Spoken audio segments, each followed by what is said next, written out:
Hey y'all, it's Crystal. Thanks so much for coming by today. Just going to be doing a little reading update today. I've kind of missed my last couple of kind of normal weekly reading updates. It's summertime, you know, weekends start getting busy. I've got some family in town, so we've been visiting, you know, things like that. So just you know, summer stuff. So yeah, I'm a little behind on catching up on some recent reads. So we're going to go through some things I finished, maybe do a kind of little overall kind of June wrap up. And yeah, because it's July now, so we're ready for the new month. Okay. So let's see. I think I left off with I had read like True Grit and stuff like that. So let's start up with what I have finished. So I did listen to the audiobook for Pageboy by Elliot Page. I loved it. I really did.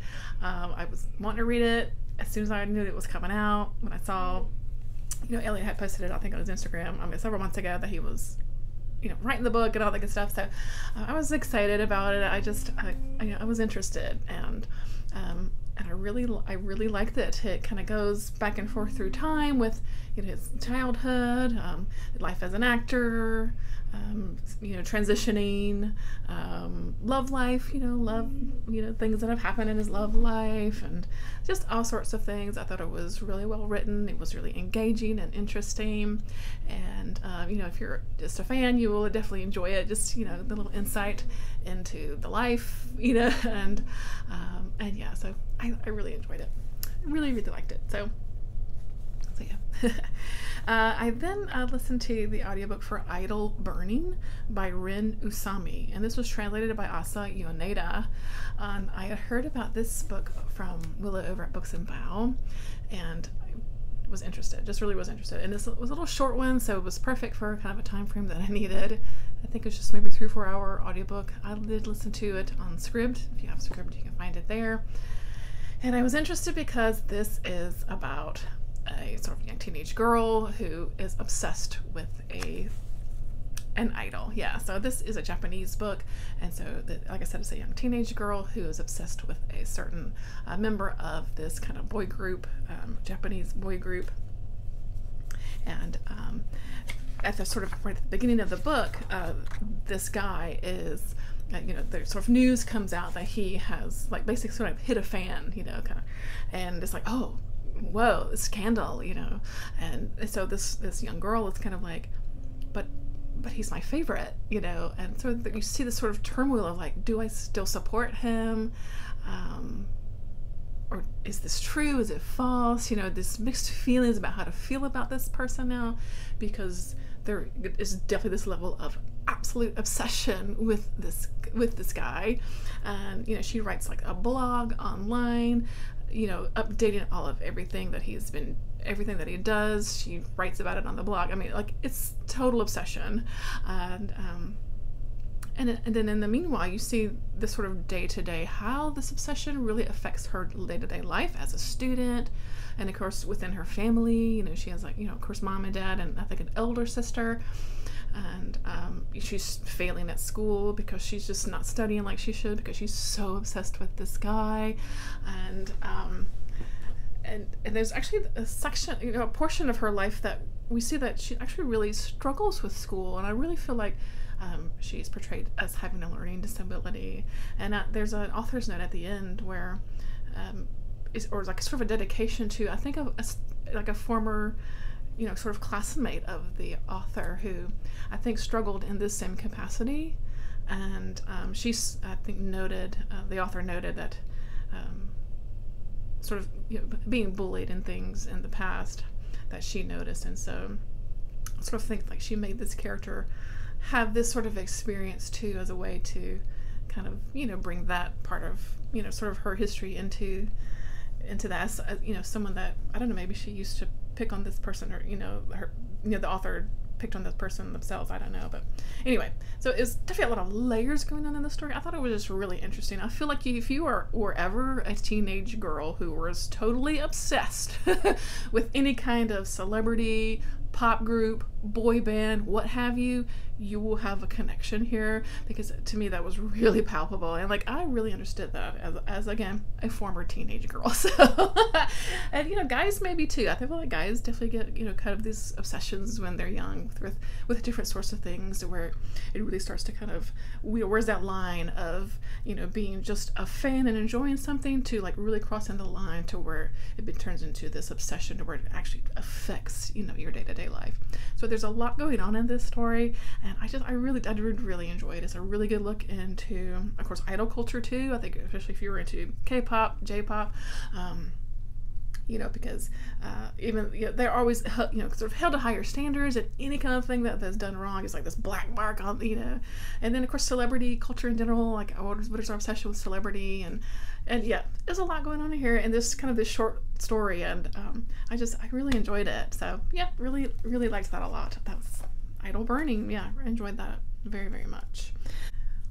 Okay, so next up, another recommendation, I think from Willow over at Books and Bow. I believe is where I first saw this, and then I've seen a couple other people reading it here and there now, but I was like totally interested. I was so interested, and that's Walking Practice by Dolki Min.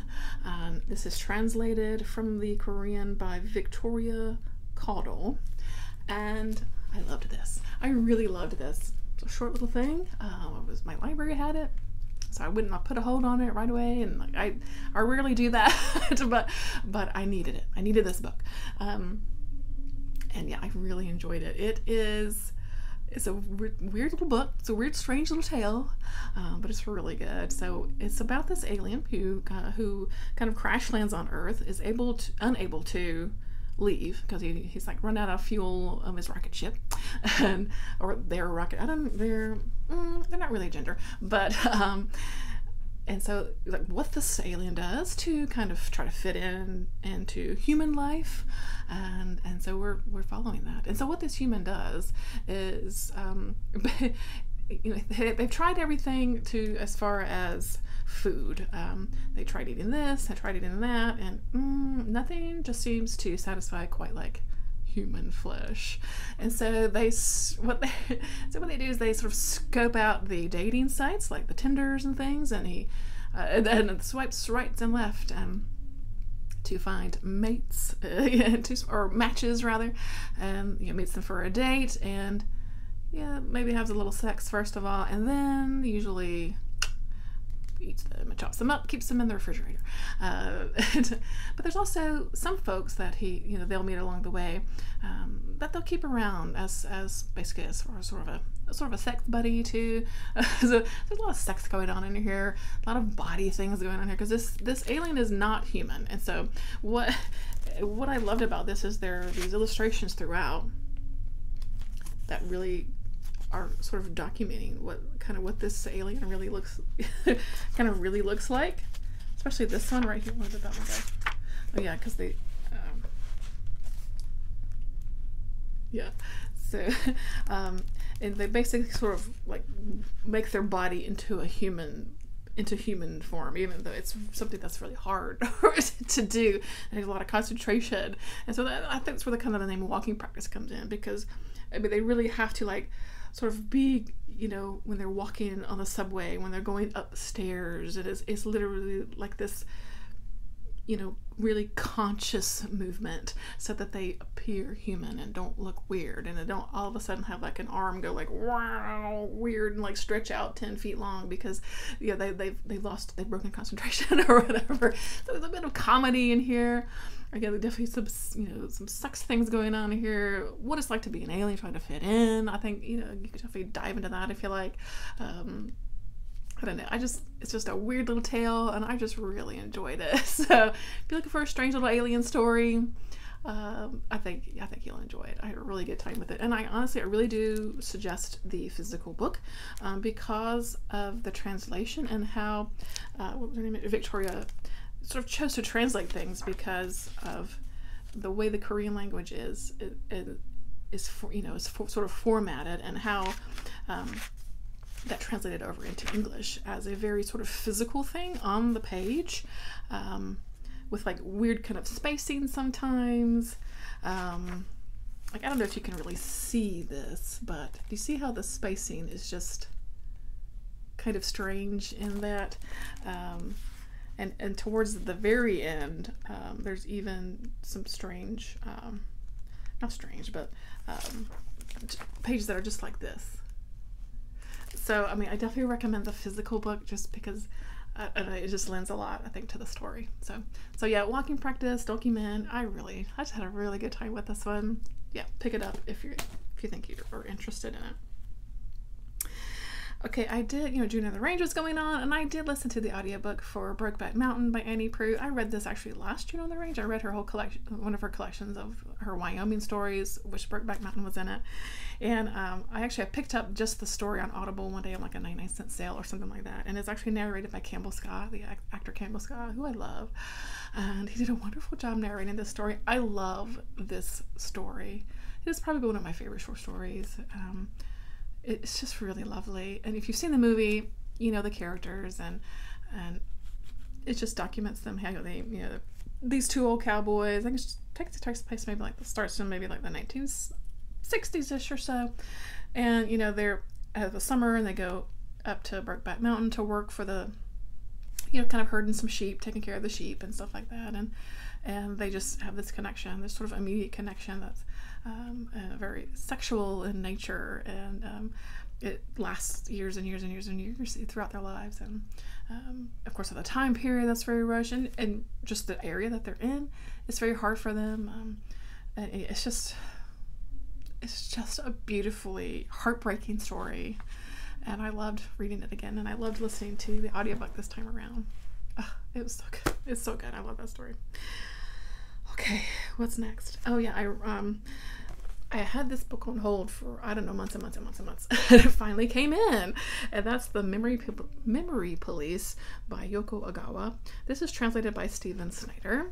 I've been wanting to read this forever, and like I said, I finally just put it on hold on audio, and I've been waiting for it. And yeah, I really liked this too. I really liked this. So another kind of strange little story, but yeah, I really enjoyed this. So I think a lot of people have read this, but so this one takes place, we're on this kind of island, and in this world, certain things will just sort of disappear from memory. So things like, some small things sometimes, like a ribbon or a bell, and then sometimes things like big things will disappear, like birds. One day birds just disappear, and what that happens is with the population of this island is they lose that memory of that item, and so we're following our main character is this woman who I guess is living on this island, and her mother and father are gone, but her mother was basically kind of taken away by the memory police. So the memory police go around making sure that people aren't holding on to these kind of objects that are disappearing, aren't remembering these things, because every now and then there'll be someone who actually still remembers all of these things, like their brain or whatever, their subconscious is not forgetting these items.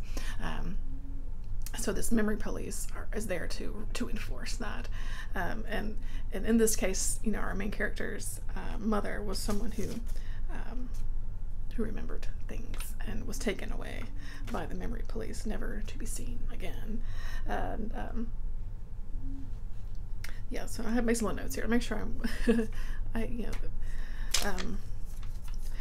so our main character starts hiding someone that is one of these people that remembers things, because there's just sort of a connection there with them, but I guess she just sees it's important that this person be hidden, because the memory, again, people are taken away and they're usually never seen again. Sometimes they're just interrogated and dropped back off, but a lot of times you just don't see them again, and so people assume, are they just being killed? We don't know. No one ever says anything, right? And so what we see is this sort of really this de-evolution of this society, because things disappear. One day, literally, like fruit disappears. just things that you use in your day-to-day life.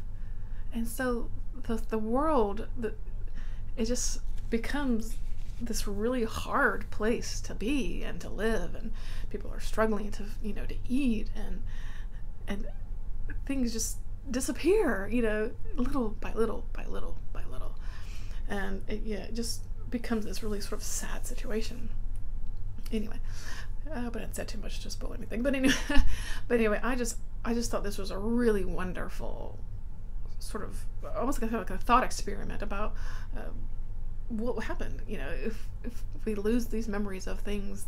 Oh, again, sometimes they're simple day-to-day things, but sometimes they're not. And what would happen? I almost, was wondering if this island was itself a sort of government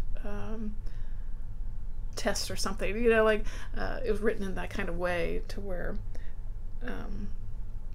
the author was portraying this as a test of something like a government would do to see how people would adapt or something like that. And it's very interesting. Lots of things going on in here. Really had a good time with it. But you know what I mean? It was just super interesting. Very, very interesting. And I'm so glad I've read this one again. This has been on my list for a little while now. So really excited to have finally gotten to it. It was really good. Let's see, and what's next? So last but certainly not least, I did finish Lost Souls. Yeah, by Brite. I did a buddy read with Kelly from Kelly Hooked on Books, and I loved this. I did really like this. Not quite as much as Drawing Blood, and definitely not quite as much as Exquisite Corpse. Exquisite Corpse being my favorite Poppy C. Brite book and one of my favorite all-time books. But I did really enjoy it. It's very Poppy C. Brite. And yeah, so let's see. Let's talk about this one. This is essentially a vampire book, so if you like vampires, definitely check it out. We're following different sort of groups of folks. Some folks that live in Missing Mound, North Carolina, which, if you had read Drawing Blood, this place will be familiar. It's the same location as some parts of Drawing Blood, and then of course there's a big location in New Orleans, which if you've read Exquisite Corpse, then Poppy C. Brite likes to write about New Orleans too. So two very familiar kind of locations as far as some of their previous books. So we're following one of the sort of gangs of folks is this rock group called the Lost Soul, or called Lost Souls, and they're two people that live in North Carolina, and they have this kind of rock group, and so we follow them, and again, sort of slight surrounding cast of characters from the North Carolina area, and then there's this sort of gang of vampires from New Orleans. How they meet up together and the circumstances around that, I won't tell you what happens, but yeah, so once again here, what I loved is the writing style. Poppy C. Brite's writing style is just like my jam. This is the kind of writing I love. It's wonderfully descriptive without being too much. The characters are just super interesting, really engaging. You really want to know what's going on with them. Like, you are interested, you're invested. The characters here were amazing, especially Nothing, who I really loved, and Ghost. I really enjoyed Ghost, and Anna I really enjoyed too. Really just some really good characters in here. Some good kind of horror scenes, with some gory bits. It's a vampire story after all, so you get some good kind of that stuff going on in here. And then I don't know what to say. I really liked it. But yeah, I tabbed a little bit, and so let me tell you, okay, these people probably won't care about this, but let me tell you, okay, chapter 1, there is a line right here that says, okay, they were somewhere far outside Missing Mile, somewhere on the highway that led up to Roxborough electric power plant, and beyond that, the North Carolina-Virginia border. Now, your girl was born in Roxborough. I was born in Roxborough, North Carolina. I don't live there now, but a lot of my family is still in the area. So, I don't know. I was immediately like, nobody knows what Roxborough is. It's a small little town near the Virginia border. It's like nobody knows Roxborough. Some people in North Carolina don't even know where Roxborough is. So I just was like, I don't know, I thought that was so cool. And even yeah, mentioned here again, they bypassed Roxborough, but then Steve saw the power plant on Lake Hyco. Like, Lake Hyco is right outside of Roxborough. It's a lake you can go like boating and fishing and stuff. Like, it's a real place, you know. I don't know, I just love that kind of thing. And so I don't know, I was excited. So just a little taste of my hometown kind of stuff. So I always love stuff like that. So I don't know if Poppy and Brite, like, I know you know, they're connected with New Orleans, but they must have a connection to North Carolina. I really need to go look that up to see. But anyway, I liked it a lot. I liked it a whole heck of a lot. And that really kind of wrapped up my June, was finishing up Lost Souls. So I had a really good month. So just to recap kind of what I read for the month, Jawbone by Monica Ueda. Y'all know I loved that book. Maybe my favorite of the month, probably.